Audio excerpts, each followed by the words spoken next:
I think the most powerful thing of working with a coach is you get your edge back. And that edge is that vitality and that drive to live your best life and to experience life at the levels everyone here deserves. But sometimes we got locked in our old pattern or that last chapter, even though we're supposed to be on the next chapter of life and we're still stuck at that part and we don't feel like we're breaking through. But when you get the edge back, it's like a shining day. Brendon Burchard, welcome. How you doing, buddy? Brother, I'm pumped to be here. You know I love you and I learned so much from you. So this is going to be an awesome session for people. Yeah, no, hardly. You are my mentor. You're this icon for me. And the fact that I get to pick your brain, every month or so is just is such a gift, such a treat. So I'm so grateful for you and our friendship and your mentorship.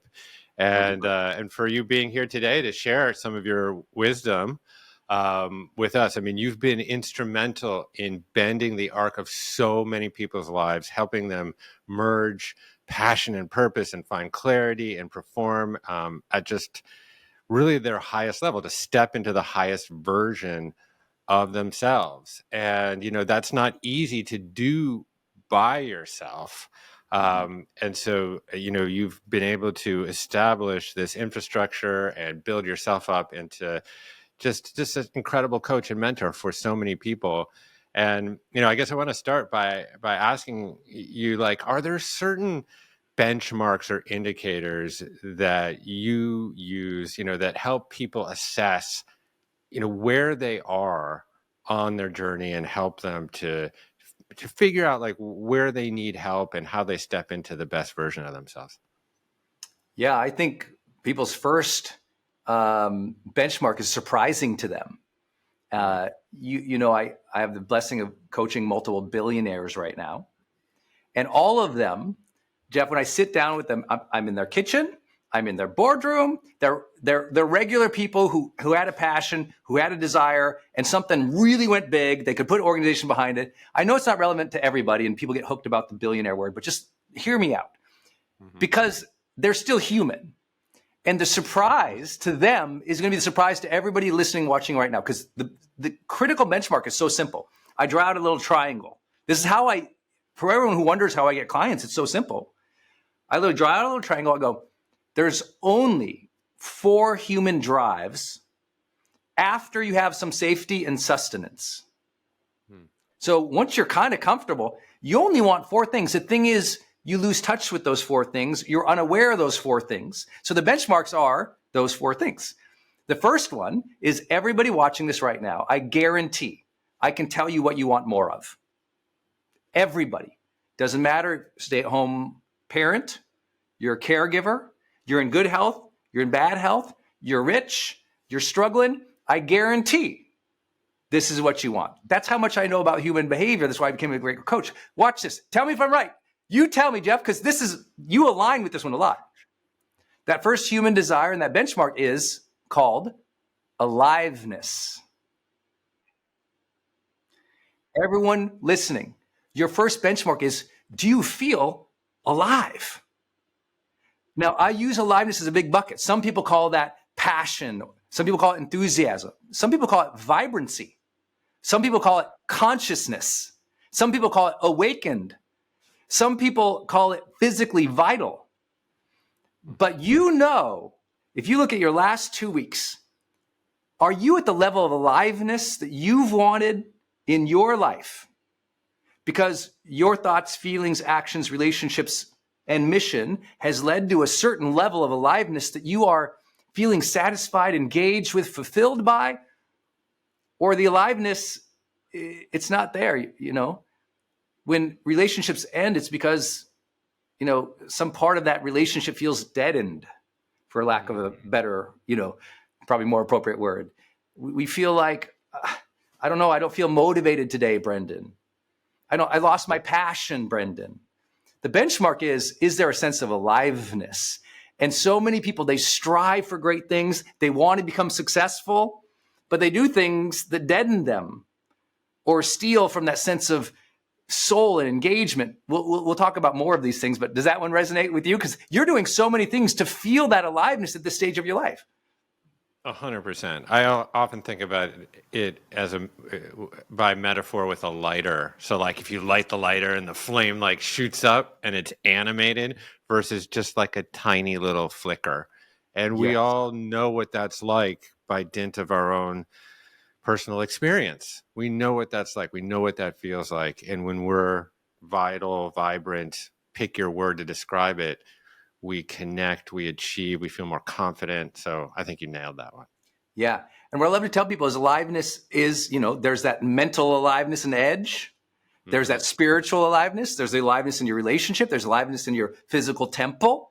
And, part of it is sometimes checking in on that. So the first thing you want is aliveness. Second one, I can guarantee everyone, you're still watching, there's 4 things. The second thing everybody wants is deeper connection. Mm. Now, deeper connection is the same thing. It's like, well, we want deeper connection with ourselves, our bodies. We want deeper connections, especially with our relationships, or deeper connection with the moment, deeper connection with the divine, deeper connection with the kids. But everybody wants it. And most people sacrifice deeper relationships with other people as they're working their 9 to 5 or chasing the entrepreneurial dream. Or sometimes, even the people in our household, you lose that connection with, and everything else can feel alive. Maybe your work or your mission, your adventure feels alive, but when you lose the connection with your parents, your kids, your spouse, even the people at work, everything else can feel great, but there's like an albatross of like, why can't I make this relationship work? A lot of the people we coach, they come in thinking, oh, I just want this goal, but what we've discovered in high performance research, the difference between just an average successful person and a high performer is a high performer has achieved outstanding external success, but the research shows they also maintained well-being and positive relationships. In other words, they succeeded without wrecking their relationships and their health. So deeper connections. This is why I feel like you're a brother of mine, and I think you and I both approach humanity in a brotherhood style because we know the power of humans and that relationship importance in the satisfaction of life. Yeah, I mean, I can sense it in myself because when I see you achieve and I see your joy, just that brings me joy. Like it doesn't bring me jealousy or envy, like, oh my God, Brendon's way up there, I'll never get there. It actually just brings me joy. And it's interesting. I interviewed this guy, Robert Waldinger. He's actually a Zen monk, but he's also the director of the longest happiness longitudinal study ever at Harvard. And I asked him, what makes the happiest, most successful human beings? And he said the strength of their social connections. Do their social connections meet their social needs? And I was like, oh, yeah, 100%. So 100%. Everyone wants better relationships. They want better friendships. They don't know how to get them. They want better intimacy with their spouse. They don't know how to get it. And mostly in the relationship category, I've learned, Jeff, is that a lot of people have good relationships, but they're discouraged that it's not better. And they run out of ideas or accountability to make it better. And that's why sometimes, like as a coach or in our coaching businesses, it's like people are surprised to see that their marriage got better. They're like, oh, I thought I came in to build my business or feel more confident. And all of a sudden there's like this intimacy again in life. And they're like, oh, that's what was missing. I didn't even know. The third thing, so the first one's aliveness. Second one is deeper connection. Third one is meaningful pursuits. Now notice I didn't say meaning. A lot of people have meaning and they're unfulfilled in life. I mean, they got amazing family. There's meaning there. They got a good job, good effort, good mission, and something's missing and they never know it's missing. And the word here is very, very purposeful. Pursuits. The human soul is a striving soul. We love to be being, right? Being. That's the aliveness part. Being. But we are also becoming. And becoming is an action. And what happens is that verb part of our soul wants to pursue things that are meaningful to us. But a lot of people, and you know this because you've seen it, you've been so successful, Jeff, you've seen your friends lose their edge. They're like, I don't understand, Jeff. I got a house, I got a job, I made some money, I should be happy. What happened? And I'm from Montana, so forgive my weird language here, but they're not in the hunt anymore. They're not pursuing. They're not in action towards things that matter. They got it and they stopped. And being in pursuit of our passions, being in pursuit of a goal, being in pursuit of a contribution, like how we pursue and being in that pursuit is so important to us. And some people, they get their edge back when you go, hey, you need a meaningful goal, babe. Let's find that meaningful thing for you right now. And most importantly, pursue, move. Because you and I both know people who think about it all day long, but they don't pursue. So they're inspired for a second, but they don't fulfill. Yeah, I think the moral for me there is that a meaningful life here is not about the product, but about the process, about always moving, about growing.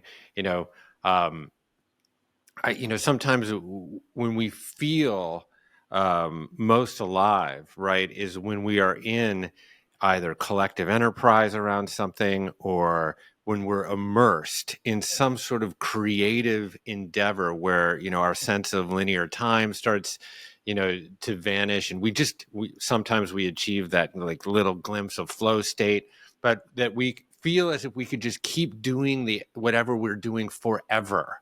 And it's not about some far off product, but we have inhabited the process of this pursuit. So I love the way you're framing that.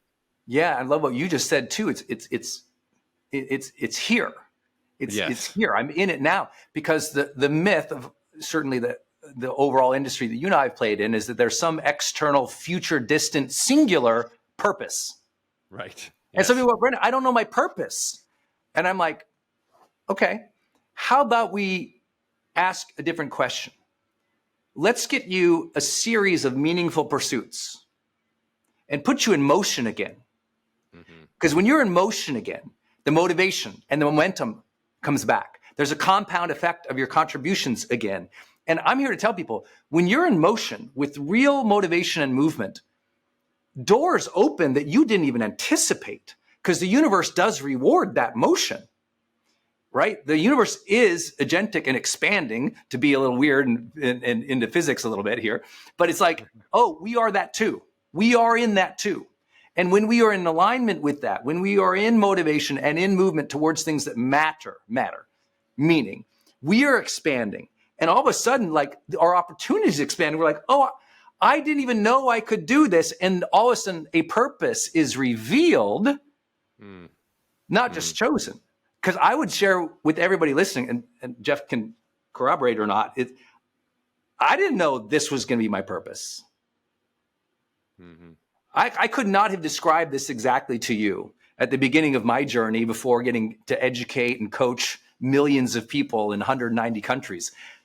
That wasn't there. I got in motion towards something that was meaningful to me, and doors opened.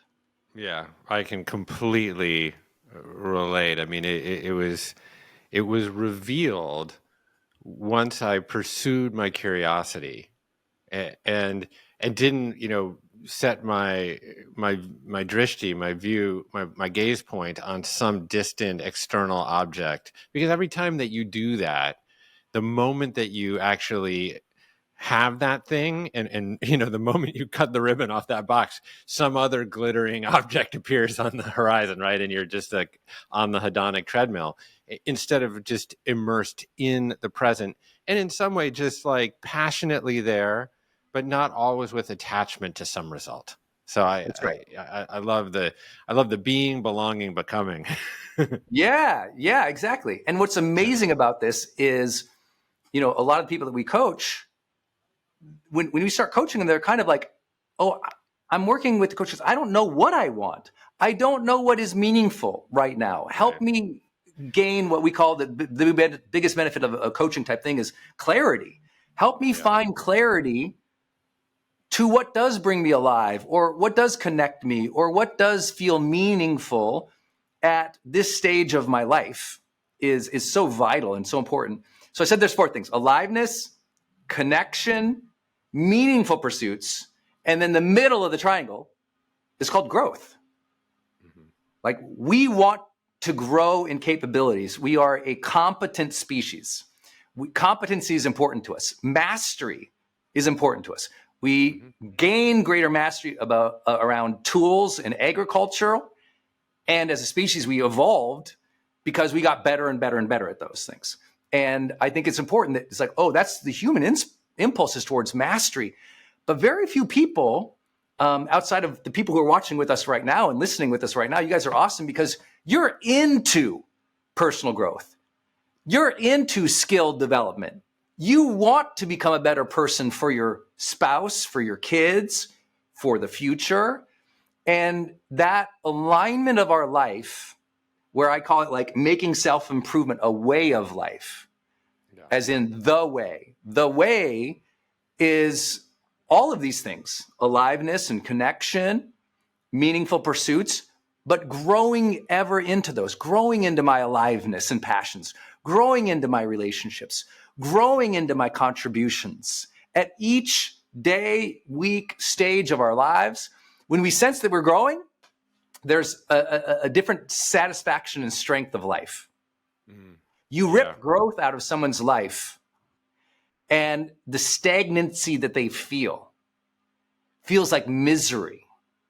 And often they don't know what to do. So I think that's the value of working with a professional or having coaching, is like sometimes there's being in those conversations of clarity, I call them, where it's like, oh, I didn't even know what I didn't know. And a lot of these people I work with, when I draw the triangle on their kitchen table, I'm drawing out a triangle and they're showing aliveness, connection, meaningful pursuits, and growth. They're like, usually people are missing the clarity on what brings them aliveness and growth. They can conceptualize the other ones, but they're kind of at a loss somewhere in here. And we give them clarity, and all of a sudden they're on, man. Like the edge comes back, the energy comes back. This vital movement comes back into their life. And that's why I do what I do, brother. You know, I love this stuff. Well, you take joy in other people's growth. It's a beautiful thing. I mean, you pulled back the curtain there on what you draw on someone's kitchen table, but I know that there are other tools and techniques that you apply toward effective coaching. So, let us in on just a couple of them.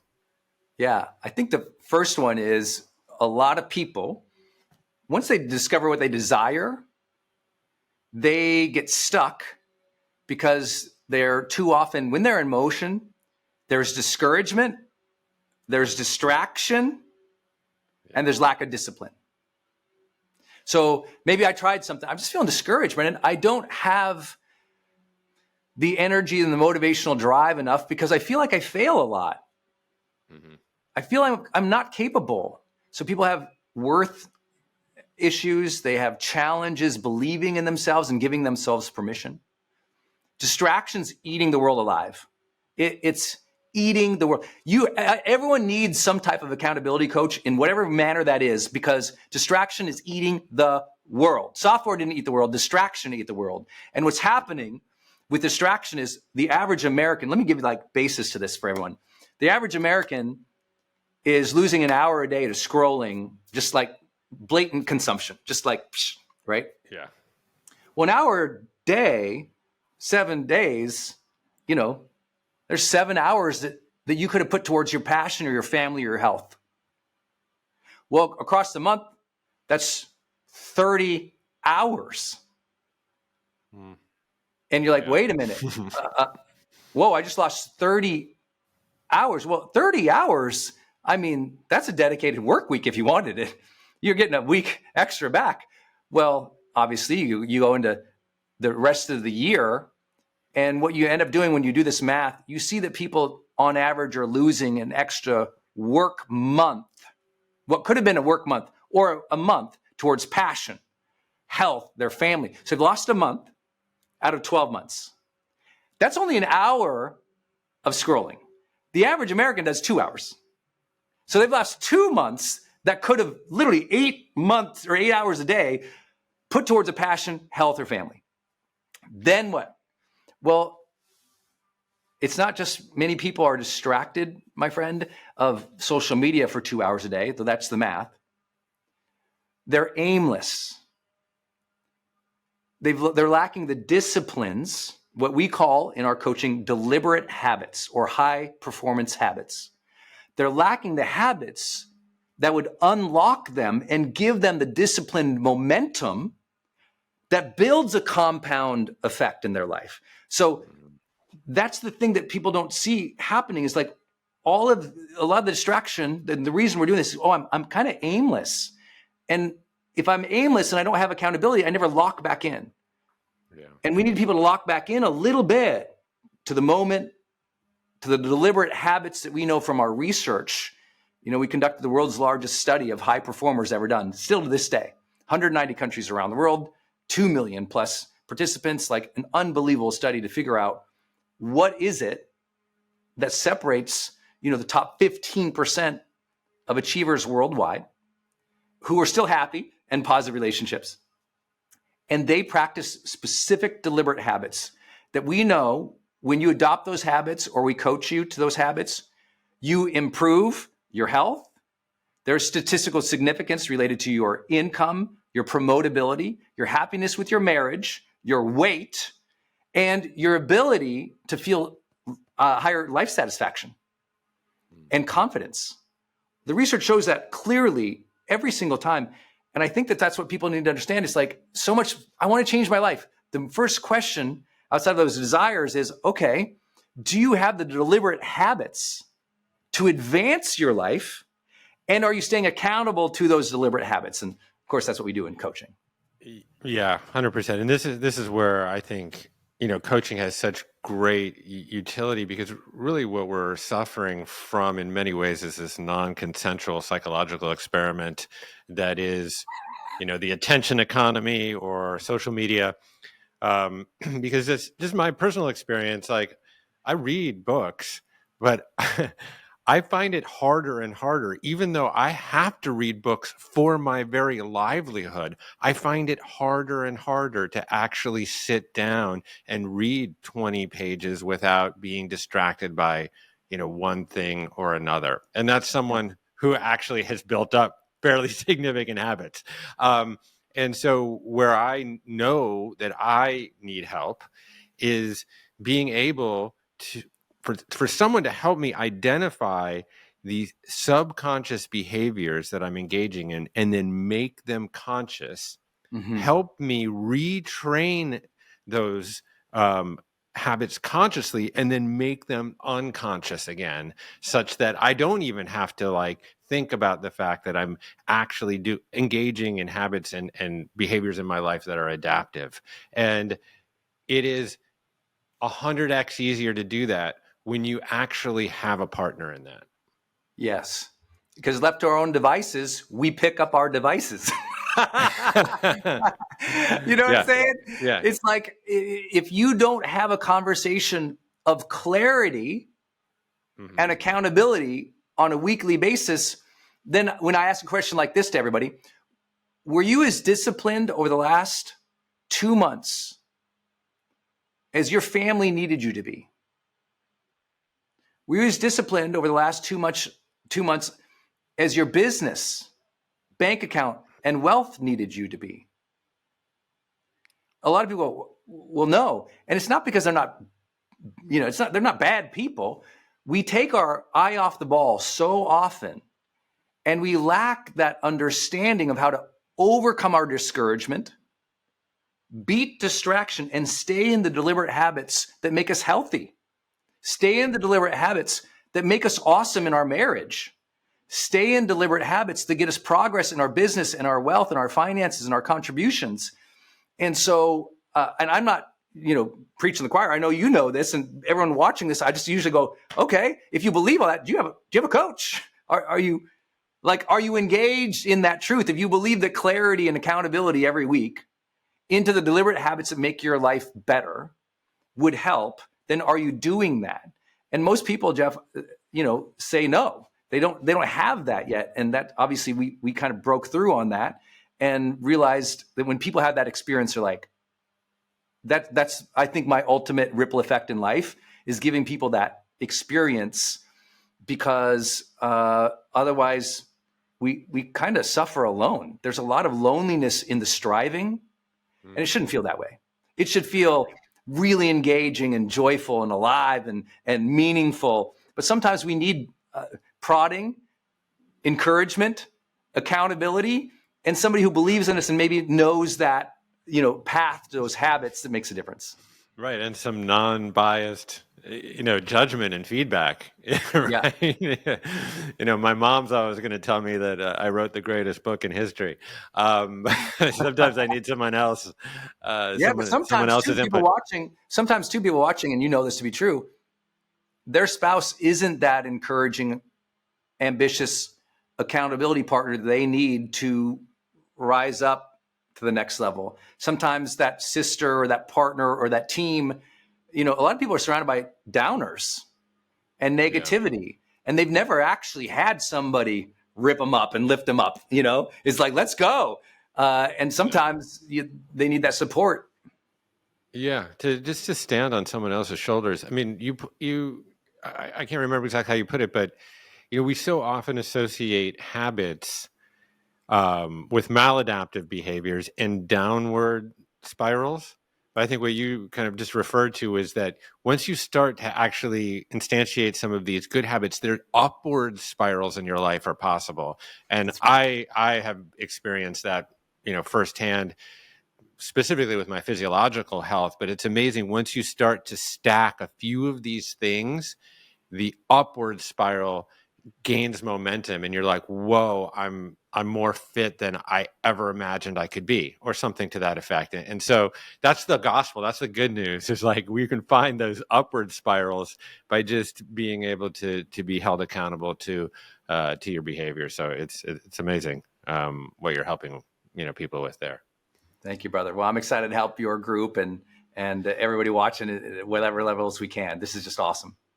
Yeah. So explain to me, a little bit about what you have set up at Growth, because, you are really enlisting a lot of people and democratizing access to coaching and group coaching. So, paint that picture a little bit for us so people know what's available.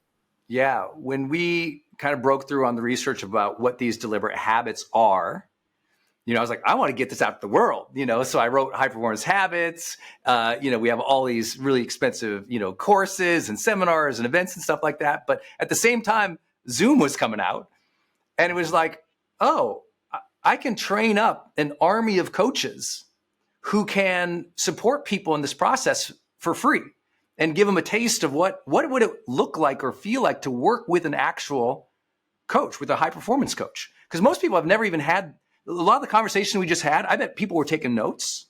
And for those who are taking notes, please take action on what we're going to talk about here today, because you can get a free group coaching session with us. And this free group coaching session is what I was able to kind of unlock, frankly, when Zoom came out. I said, oh, let's get 6-8 people in a Zoom, give them a free experience with a coach, and let them have these conversations to find clarity and to find their strength to move forward in their life again at other levels. Some people come into group coaching in those sessions and they're trying to find their edge again. Some people are just like, hey, I'm struggling with my teenager. Some people are like, hey, I need to lose weight. Everyone has different goals. But what we help them do is identify the habits. So develop clarity on what habits are going to lift you to those goals. That's the question, right? Because if you ask anyone, tell me about a time you changed your life, they might not know it, but everything they're about to say is related to habits. What they did is they became more deliberate. Maybe it was a mindset habit, a way of thinking, or maybe it was the way they started to work, or the way they started to relate with the world or the universe or the divine. But there was a deliberate click that happened where they came into clarity about what to do and how to be. And so that's these free group coaching sessions that we offer for you here, gives that ability to taste that and to see that. And if people want to go and work with one of our coaches afterwards, they're welcome to. But I just wanted to give it to the world. I was like, what we're doing here, I'm doing this free for everybody. But imagine if this was interactive and it was a high performance coach like I am, and you're in a group and you can ask the questions and engage. I was like, I can do that free for the world with Zoom. I don't know. Because you know me, I started small. I used to bring people, I'd bring 10, 15 people in the room. I'd just coach them. But now I've got the best coaches in the world who can do that free for people. It's amazing. It's an amazing experience. It's part of the ripple effect of what I want to do in the world, because I think most people right now, their real struggle is finding clarity on the deliberate habits they need to go to the next level. That's the thing. If I knew what to do and I could keep that deliberation, that ability to be conscious and conscientious each day to move towards those things, you'd not only achieve more, you'd feel better. Yeah, 100%. I want to just prod you personally a little bit around some of your habits, because you're very, very few people in this line of work take their own advice, right? That's sometimes the definition of wisdom. Can we take our own advice? I like right? that.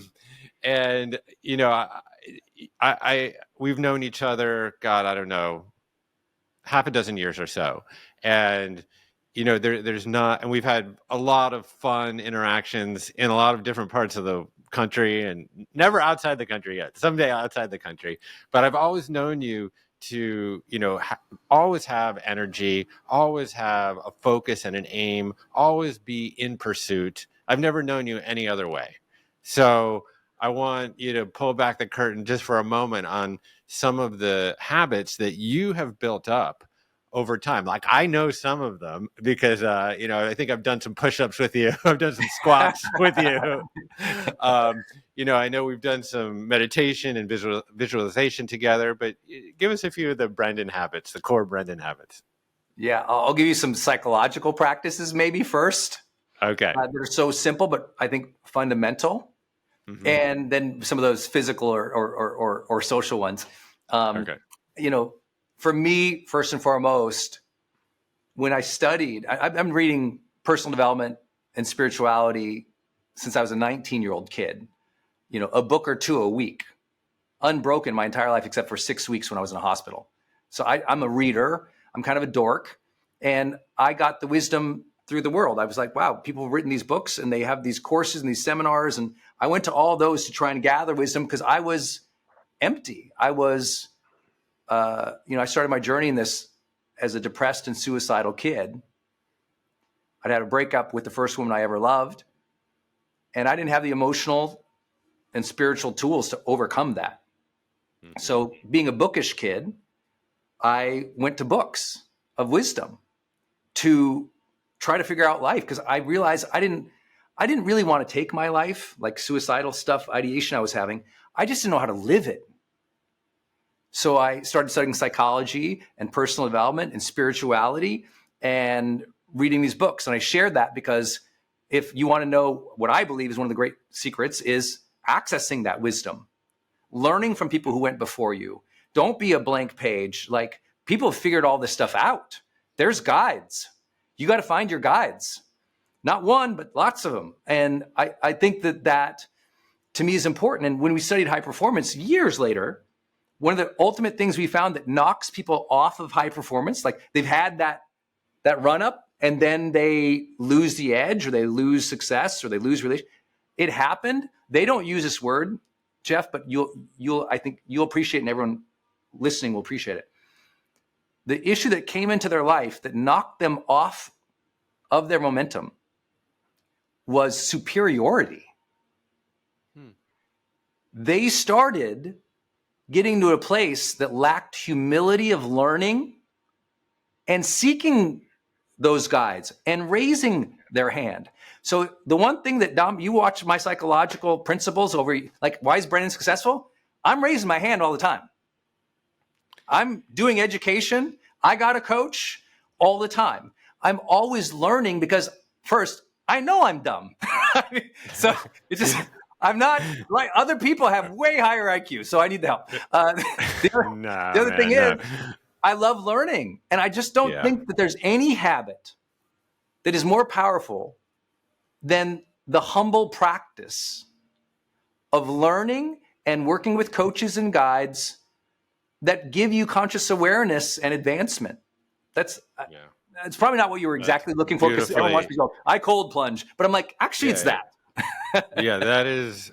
Well, I do cold plunge, but I will say that you crystallized, I think, one of the most important things. I mean, if you're the smartest person in the room, go to a different room, right? Mm-hmm.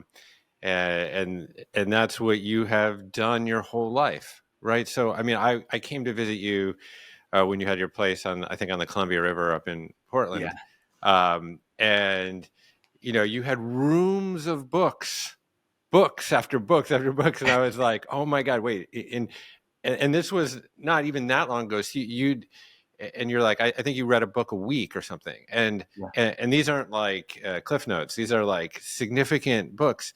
And now, and first of all, you still maintain the humility to know that there is more to learn. In fact, it's like bringing a torch out into the night sky, right? What it reveals is how much night sky there is actually, right? How much black, how much you don't know. Yeah.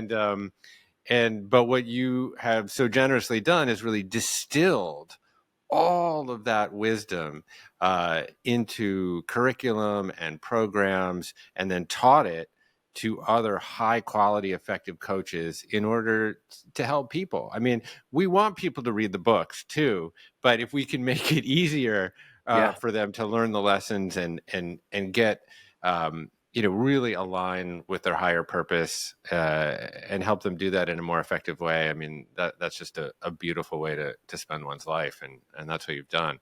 So exciting. Thank you, really brother. It's been everything. It's like everyone's like, what's your secret? I'm like, lifelong learning. I mean, I wish I had a better, fancier answer. The other one is just, and we learned this from high performance research too, and this is really powerful. Everyone here, I really believe you innately know what you need to do to improve your life. I know that you know it. The practice and principle that hurts you over the long term is a word called neglect.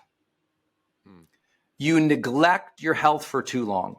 You neglect your wife or your spouse or your partner too long. And we don't like that. We're just like, people don't like when I say superiority, but they know what I mean. It's like you lost that humbleness to learn, and other people, they take their eye off the ball. They neglect something so much that it becomes a crisis point, or now it's a critical incident in their life where they need to really change. It's like a lot of people we work with, they're in a moment of transition, and they just are like, I don't know what I know or what I want. And other people are like, you know what? I really need to get my business together. I really need to get my health together. I really need to save this marriage. And we work with those people too. And when we're conscious, we can go, you know what? I kind of neglected that for a while. Let me re-engage with the best strategies to improve that. And so I'm sharing that as my personal thing. Like, I don't neglect the basics. I just, like, for me, because I don't neglect the basics, it means I practice 3-2-1 sleep. Sleep is a basic, right? I don't neglect it. So 3 hours before bed, no food. 2 hours before bed, no work. 1 hour before bed, no screens. 3, 2, 1, sleep. Bam. Boom. Out, right? Yeah. Sleep. In the morning, I'm conscious. I'm thinking about, what do I want this day to be about? I determine my day. Doesn't mean I control destiny. It means I'm going to practice Viktor Frankl's truth, that I'm going to determine my attitude for the day. I get to choose that attitude. It's the last of my human freedoms, is my ability to choose my attitude today. I want to bring joy. I want aliveness and connection and meaningful. It doesn't mean every day is la, la, la. It just means I'm going to try to move it that way. So I start with intention. One of my great mentors and friends, and yours too, Wayne Dyer, he taught me, he woke up in the morning and he turned sideways, he put both feet on the ground and he closed his eyes, said, thank you, thank you, thank you. Beginning the day in gratitude and intention for what I want the day is everything. Every day, realizing that the human mind needs more breaks than we think. So I take breaks on the hour. The largest productivity research of all time said that every 50 high performers worldwide, 52 minutes was the average where they broke. And they just, maybe they stood up, they walked, they did push-ups, they did some air squats. They just closed their eyes and meditated for a few minutes just to like take off the eye screen tension, you know? And so that's important. Movement throughout the day. Last time you and I were talking, I was sharing with you how when I brush my teeth, I do air squats. It drives my wife crazy. So movement and working out every single day is important, even if it's just a long walk. Managing my breath is so important throughout the day.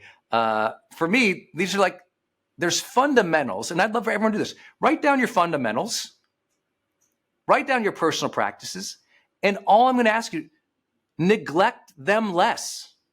Yeah.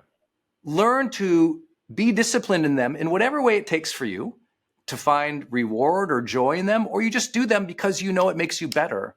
And sometimes you need someone to encourage you along the way for that or help you structure that. When we do high performance coaching, we get people into clarity, but we also help them move into energy and productivity. And when you learn to unlock the deliberate habits to give you more energy and make you more productive each day, well, then that means you're not neglecting your health and you're not neglecting your mission. A lot of people neglect their health and mission each day, and they don't do it on purpose because they're, lame. It's just a busy world, and they need that conversation. So that's the power of coaching too. Yeah, so good. It took me 52 years or 53 years to actually realize that behind the word ignorance is ignore. And what are we actually ignoring? It's so good. What are we neglecting, right? And then, the etymology of which is like gnosis, like knowledge of self. We're ignoring, we're not seeing who we are and what we're doing. And sometimes, being able to have the help through another set of eyes helps us see, and helps us not ignore. And I think that's that's what we're, espousing here. I mean, I'm a tennis player. I'm still jamming. I think I'm 25 when I'm out there and I'm competing at a pretty high level. But you know what? I take lessons still, I'm like, what am I doing here what can I do to maximize this like kick serve, And I've got someone actually saying, oh, well, you got to rotate, you got to flip your wrist this way, you got to get your back really limber, all these kinds of things. Of course, that same logic applies to life, it's like same logic. And so, so I'm so excited to be, collaborating here with you to offer people this opportunity to get some free group coaching. And obviously, we'll have it in the notes and every place that it exists. But, if people are looking to keep abreast of your work and looking for this opportunity, where can they find you and how can they get the coaching help that they need? Yeah, I think first and foremost, go to the link in the notes or on the webpage here and get in one of these coaching sessions. Like, because if you actually like this, imagine it being interactive, like you getting to talk about your mission or your goals or your marriage or your health. And like, okay, here's what's going on, like, and learning more of these deliberate habits and how to really, quote unquote, install them. So you do it, so you don't ignore it, so you don't neglect anymore, but rather you feel that real passionate edge again in life. I think the most powerful thing of working with a coach is you get your edge back. And that edge is that vitality and that drive to live your best life and to experience life at the levels everyone here deserves. But sometimes we got locked in our old pattern or our old life or that last chapter, even though we're supposed to be on the next chapter of life and we're still stuck at that part and we don't feel like we're breaking through. But when you get the edge back, it's like a shining day. Please do that. You can always check me out, anywhere on social media or at growthday.com to join us in what we do at Growth Day. But I want to get you in these free group coaching sessions so you can feel the experience. I feel like that's my ripple effect, is like I can give people for this free thing because of the Zoom thing. I get excited about it. Yeah, it's so exciting. I think what you say about getting your edge back, if you want to have influence in the world and influence the people around you and in your community, in your family, the best way to do that is to live by example, and with that animated edge, that bop in your step, and this is going to be a really helpful way to do that. So Brendon, man, it's just such a joy to be with you. Every time I am with you, I have a little bit more perk in me, and I'm actually, I'm going to go out and hit the tennis court this afternoon. I'm literally playing a 25-year-old, and I actually don't care if I lose. I will probably lose, but God knows I'll be chasing down every ball, and I've And you'll do it with joy. That's the thing. You will do it with presence and joy because you've conditioned that into your life, and that's what's important. So I love being here with you, and thanks for everybody for listening. This was awesome. Sweet. Thanks, man. You got it.